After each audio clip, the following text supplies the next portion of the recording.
The stars above the planet Rin 4 burned red that night, as if the sky itself was bleeding. The city domes flickered under the rain of plasma fire. Every tower cracked like glass. Every scream faded into the static of emergency channels.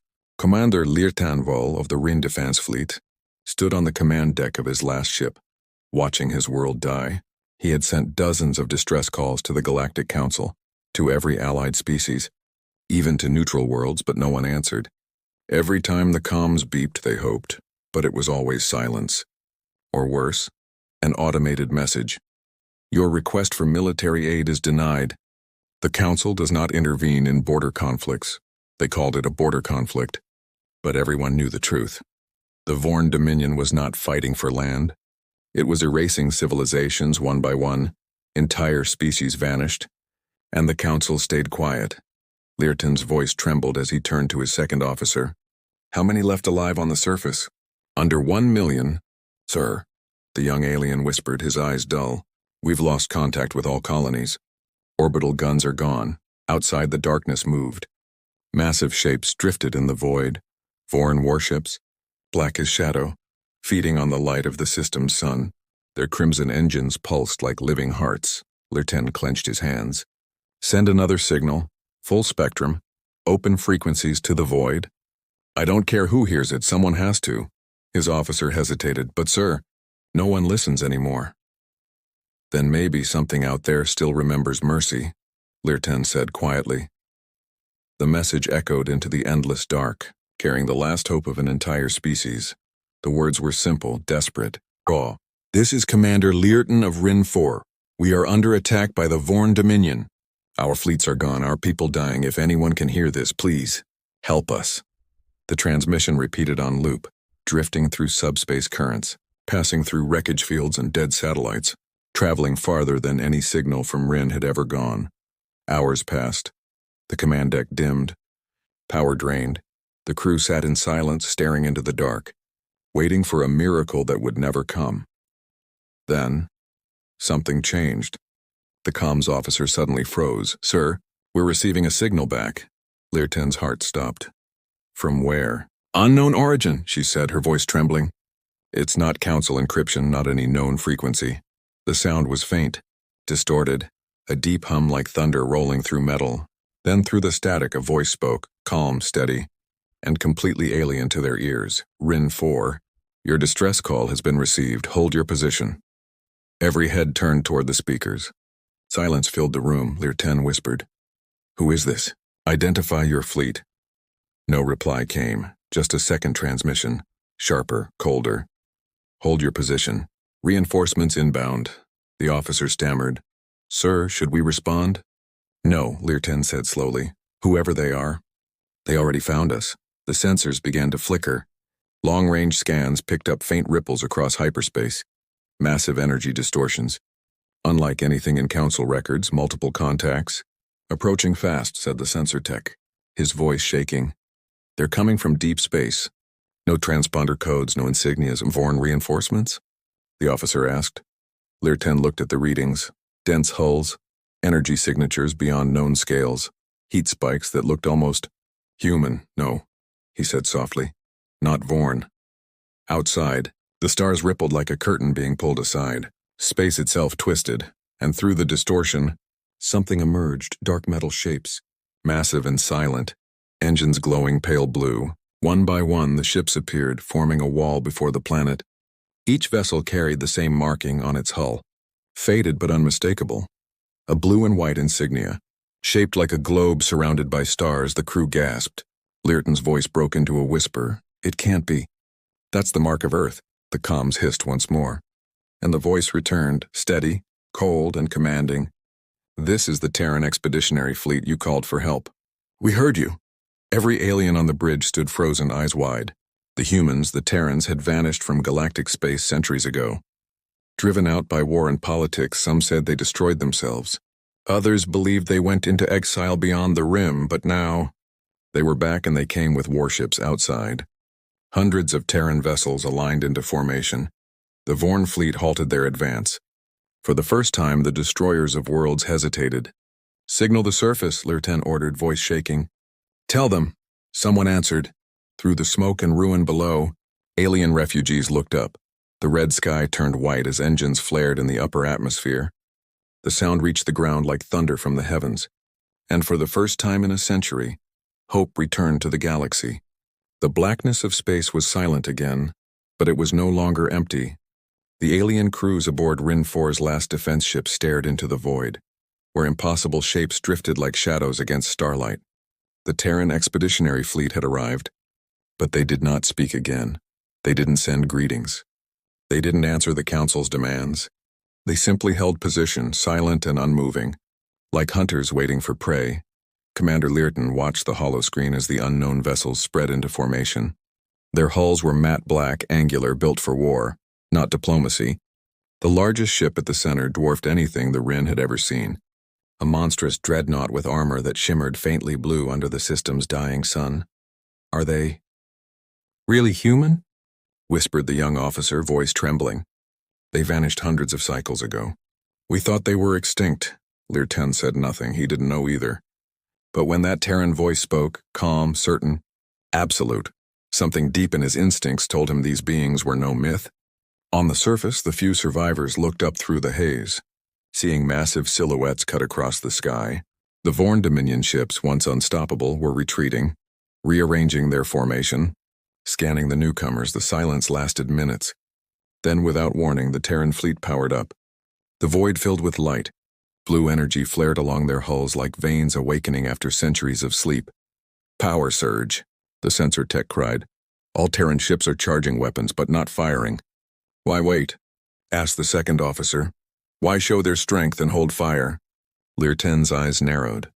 "Because they want the Vorn to see what's coming." Across the field, the Vorn commander, a creature of pale armor and tendrils, watched in arrogant amusement. He opened a comm channel and sneered. "Unknown fleet, this is Vorn Dominion Command. You are trespassing in our war zone. Identify or be erased." The response came seconds later, deep and emotionless. Acknowledged identification. Humanity. Status retribution. Then everything changed.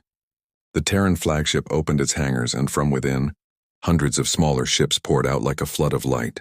They moved in perfect silence, no wasted motion, no hesitation. Every ship aligned precisely as if guided by a single mind.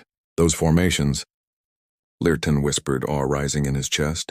"That's not chaos, that's discipline. It's a fleet that's fought 1,000 wars." The Vorn commander laughed, his voice echoing through open channels. "Your threats are ancient, Terran ghosts. You have no place in this galaxy anymore." And then he made the last mistake of his life. The Vorn fleet fired first. A wall of red plasma crossed the void, turning night into fire. Dozens of beams struck the Terran line, each one strong enough to vaporize a moon. But the humans didn't move. They didn't even flinch. Instead, their shields absorbed the onslaught, glowing brighter, their ships almost serene amid the storm. Then suddenly the flagship spoke again, calm, surgical. "Return fire." The galaxy had never seen destruction like what followed. Blue-white lances of energy erupted from Terran cannons, tearing through space like lightning. Each beam found its mark. Each strike burned holes through Vorn capital ships. Their hulls shattered. Their reactors imploded one after another. The Dominion fleet crumbled in seconds. What was once 1,000 ships became debris. On Rin 4's surface, the survivors could only watch as the heavens turned into fire. Every explosion painted the sky. Every flash carried a message. The humans had returned. Learton gripped the command console, whispering, "This isn't a rescue. It's vengeance." As the last Vorn ship broke apart, the Terran dreadnought emitted another signal, a pulse that swept across the system. Every Vorn transmission, every communication, every sensor went dead. The humans had silenced their enemy completely. Moments later, the same human voice echoed again through the Rin communication network. "Rin Command, hostiles eliminated, casualty rate acceptable. Planet secured. We advise you to remain indoors. Atmospheric cleanup in progress." "Atmospheric cleanup?" the officer repeated in disbelief. Outside, strange drones descended from the Terran ships, releasing bright trails into the burning air. Within minutes, the toxic smoke began to clear. The storm above dissolved, revealing the stars again. Learton stood frozen, unable to speak. These humans weren't just warriors, they were engineers of war and peace both. They destroyed, then repaired as if both acts were part of one purpose. Then came one final transmission from the Terran flagship, a sentence that chilled every listener across the sector. Message to the Galactic Council. Your silence was noted, Earth remembers. And then every Terran ship vanished into hyperspace. Not a trace left behind. The galaxy trembled. Rumors spread across thousands of worlds. Some called them saviors, others called them demons.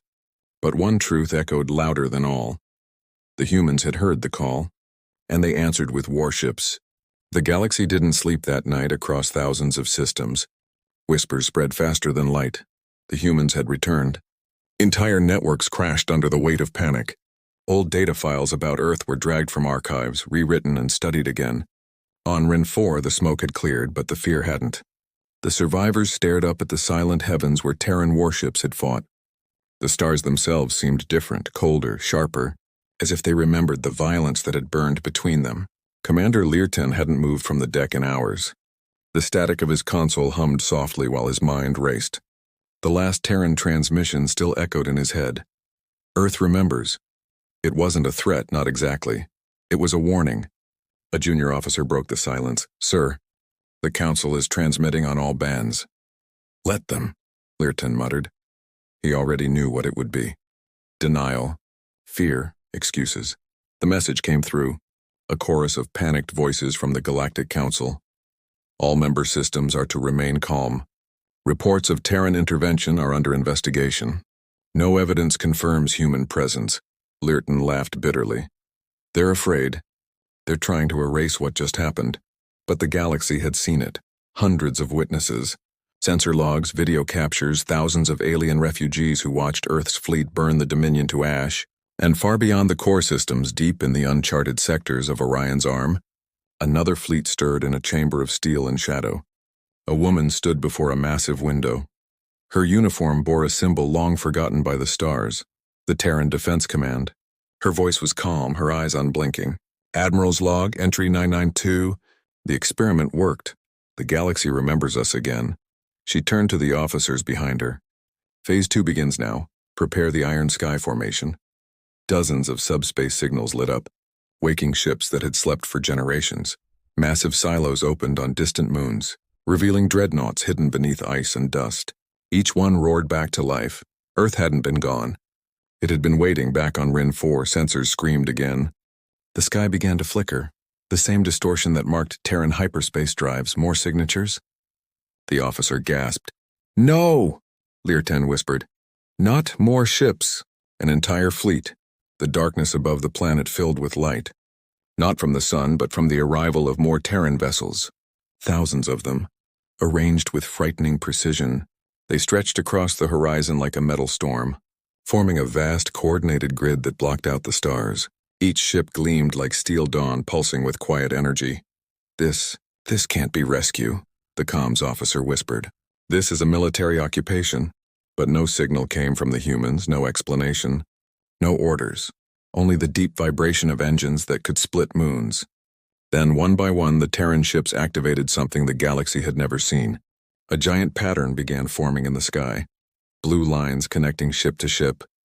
Weaving light through the void, the pattern grew, forming an enormous sigil that could be seen from orbit. The Council panicked, demanding transmissions, ordering the Terrans to stand down, but the humans didn't answer. Learton stared upward, his scales trembling. They're not attacking. They're building something, moments later. The signal came through, loud and clear, transmitted across every system, even those that had blocked Terran channels. This is Admiral Rhea Voss of the Terran Defense Command. You abandoned the Rin. You ignored their cries. We did not. Earth stands where others fall. Every word carried power, calm and absolute. To all who seek peace, you have it. To all who bring war, you will face the iron sky. The galaxy froze. Ships in 1,000 fleets stopped moving. Sensors locked on the new formation around Rin 4. The humans had created a defense grid spanning the entire star system, something the Council had claimed was impossible. It pulsed with blue light, shielding the planet below like an iron shell. Then, without warning, the Terrans disappeared again. Every ship vanished into hyperspace, leaving the shield intact, a living monument orbiting Rin 4. The Council sent fleets to investigate, but no one could break through every drone. Every probe simply vanished on contact with the barrier. The galaxy finally understood. The humans had not returned to conquer. Not yet, they had returned to remind. And far beyond the stars, deep beneath the oceans of Earth, in a command base hidden for centuries, a single phrase repeated over the intercom. The iron sky is operational. The galaxy watches again. Learton looked out from his battered command deck one last time, eyes full of light and fear, whispering. They begged for help. And the gods answered, but they weren't gods, they were human. The Galactic Council chamber had never been so silent. Representatives from 1,000 species sat frozen in their glass seats, the glow of the central hollow still showing the impossible footage. Terran warships covering an entire star system, forming a shield that could defy physics for centuries. The word human had been nothing more than a myth, a warning from old records, a story told to children about the species that wouldn't die even when their world burned. Now those stories were walking again. Counselor Irixa of the Serathi Union slammed her claws against the table. They destroyed a Dominion fleet without warning. They built a defense grid in a single night. How can one extinct species do that? Another delegate hissed. They were exiled long ago. They shouldn't even exist. The High Speaker of the Council, an ancient being made of crystal and light, spoke softly. You all forget. It was us who pushed them away. We feared their hunger, their speed, their defiance. We said humans were too unpredictable to belong among the stars. A heavy silence followed, broken only by a single transmission tone, an incoming message on every galactic frequency. The chamber darkened, the hollow flared blue, and a woman's voice filled the air, calm but sharp as a blade. This is Admiral Rhea Voss of the Terran Defense Command. We are not here for war, but for memory. When you turned from the cries of the Rin, humanity listened. When you sealed your borders, we built new ones. The delegates exchanged terrified looks as the image of Admiral Voss appeared. Human, tall, wearing black armor marked with the symbol of the Earth sphere. Behind her stood soldiers in silence, and through the window behind her, an entire planet glowed blue and white, Earth. We warned the Council once, 1,000 years ago, she continued. That mercy is the foundation of strength, you forgot.